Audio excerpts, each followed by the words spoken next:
Imagine you're going through a phase in your life where everything feels tougher than usual. You might feel distant from your spiritual practices, or maybe everyday issues seem to weigh more heavily on you.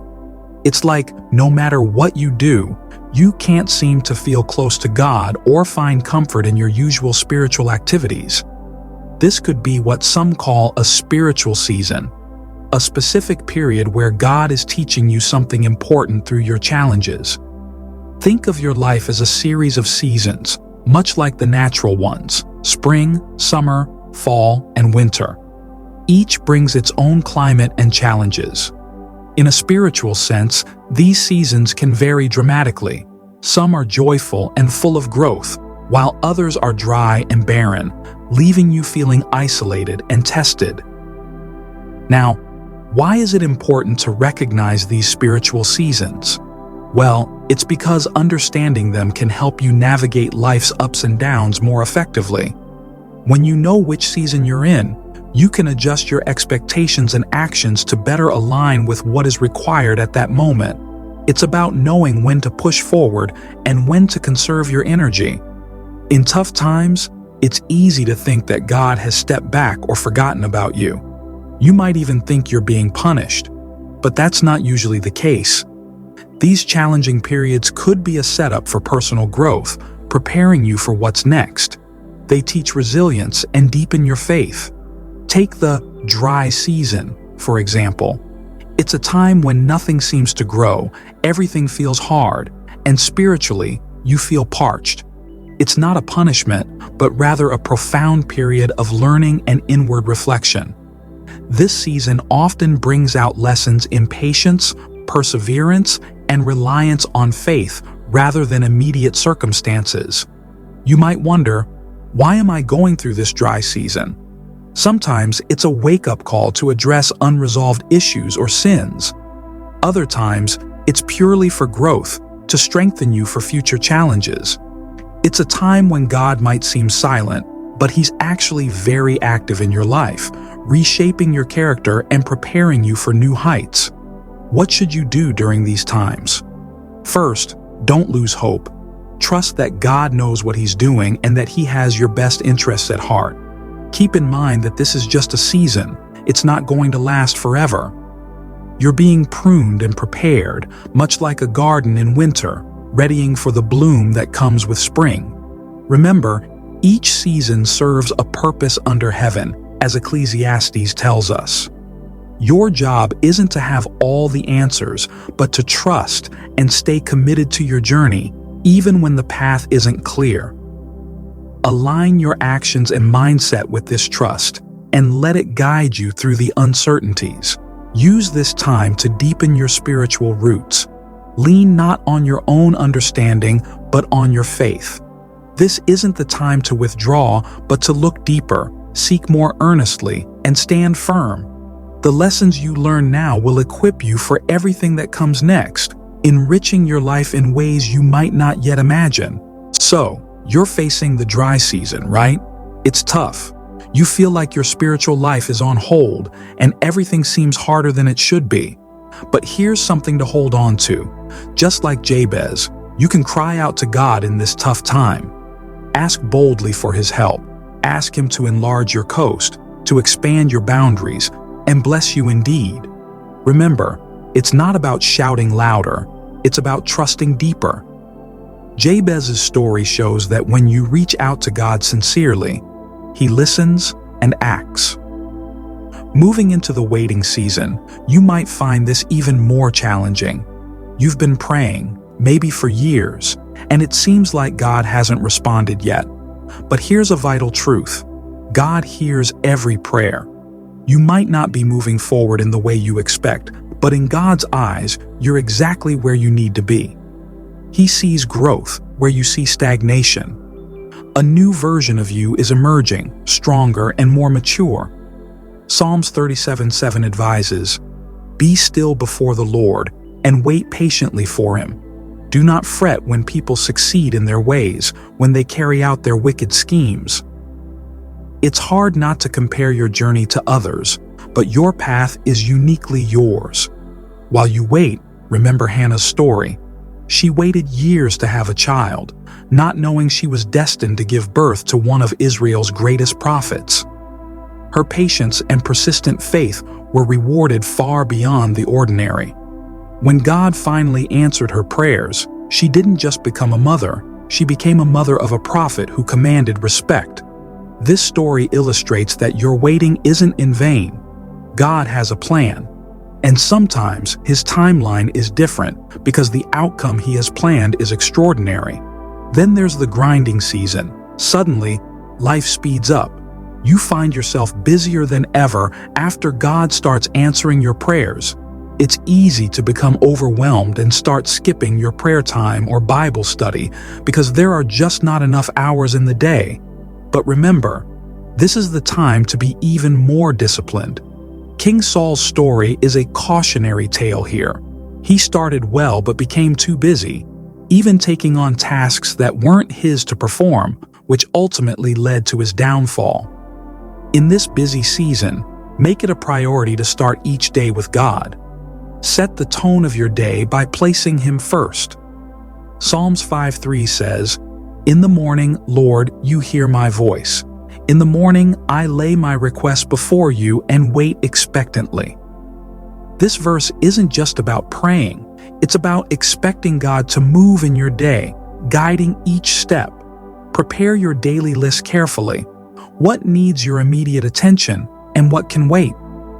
Learn to say no or not now to things that might derail you from your God-given priorities. Always ask for God's direction before jumping into action. The Holy Spirit is there to guide you, to show you the right path even on the busiest days. If you're not careful, the urge to do everything can lead to mistakes. It can make you miss important details or take wrong steps. Always rely on God to help you navigate this busy time. Let Him be your calm in the chaos. Let His peace guide you through the storm of activities. No matter the season, remember this: God is with you. He hasn't abandoned you in the dry season, nor has He turned a deaf ear in the waiting season, nor is He too distant in the grinding season. He is as close as your next breath, intimately involved in every detail of your life. So, stand firm. Keep your faith. The dry season will pass, the waiting will bear fruit, and the grinding will lead to triumph. Through each season, God is refining you, preparing you for what's next. Your job is to trust Him completely, knowing He's got your back, no matter what. And when you feel weary, lift your eyes to the heavens and remember the promise in Isaiah 40:31. But those who hope in the Lord will renew their strength. They will soar on wings like eagles. They will run and not grow weary. They will walk and not be faint. That's a promise you can count on, a promise that will carry you through every season. Embrace each season as it comes, not just as a passage of time, but as a chapter of growth. Each day is a step closer to the person God is shaping you to be. So, keep walking, keep praying, and keep your heart fixed on Him. He's got great things in store, and He's walking every step of the journey with you. Never forget, in every season, there is a reason and a lesson. Learn it well, and you'll find that what God has in store is worth every moment of the journey. Think about when you're in that test and trial season. It feels like you're walking through a desert with no end in sight, doesn't it? It's tough. Real tough. God might feel distant, like He's taken a step back just when you need Him most. But here's the kicker. He's actually closer than ever, watching keenly as you navigate this difficult period. He's testing your faith, your obedience, your devotion, just like He did with Job. Remember Job? He lost everything he had, his wealth, his children, his health. Yet, he never turned his back on God. He remained faithful, proving his devotion wasn't just skin deep. Job 1:22 says, "In all this, Job did not sin by charging God with wrongdoing." His story teaches us that despite the harshness of the season, our integrity can remain intact. And what's more, when the season passed, God restored everything Job had lost, and then some. He can do the same for you. Then there's Hezekiah. His test was different. It wasn't about loss, but about abundance and pride. When the envoys from Babylon came visiting, instead of seeking God's guidance, Hezekiah showed off all his treasures. It was a test of humility, and sadly, he failed. This led to dire consequences. His kingdom was threatened because of his actions. This story, found in 2 Kings 20, is a stark reminder that the test can come in many forms, sometimes even through success and abundance. Moving into the spiritual warfare season, you'll feel like you're right in the middle of a battlefield, and in a way, you are. Things might start to go wrong inexplicably. Maybe your boss starts picking on you for no reason, or minor tasks become unusually frustrating.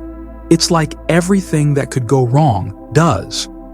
But here's what you need to remember. You're not fighting alone. 2 Corinthians 10:4 tells us, "The weapons we fight with are not the weapons of the world. On the contrary, they have divine power to demolish strongholds." So, when you feel attacked, it's not time to throw in the towel. It's time to double down on your prayer life, to stand firm in your faith and use those spiritual weapons. Pray earnestly, seeking God's protection and guidance through the chaos. As you stand firm, remember that God knows what's happening. He sees the attacks and the challenges, and He has already secured your victory through Christ. This season of spiritual warfare is not just about survival. It's about learning how to claim the victory that Jesus has already won on your behalf.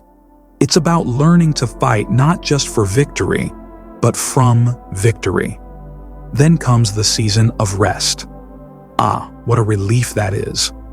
After all the fighting, all the testing, you enter a season where God says, "Well done, take a breath, enjoy the peace." This is when you feel that deep, satisfying calm that comes from having passed through the storms with God by your side. But it's not a time to become complacent. It's a time to deepen your relationship with God even further. You need to keep that altar of fellowship burning. Just because the battle is over doesn't mean the relationship ends. Psalms 100 verse 4 tells us, "Enter His gates with thanksgiving and His courts with praise. Give thanks to Him and praise His name." This is crucial. Thanksgiving keeps your heart in the right place, keeping you connected to God and ready for whatever comes next. You see, each season is vital. The dry seasons, the waiting periods, the times of testing, and even the battles, they all have their purpose. They shape you, mold you, and prepare you for what God has planned next. And through each season, God is with you, guiding, supporting, and loving you through it all. So, hang in there. Don't lose heart when the night seems endless because, as Psalms 30 verse 5 promises, "Weeping may stay for the night, but rejoicing comes in the morning." The seasons will change, the challenges will pass, and God will lead you into a place of rest and victory. Remember, your season of rest is on the horizon.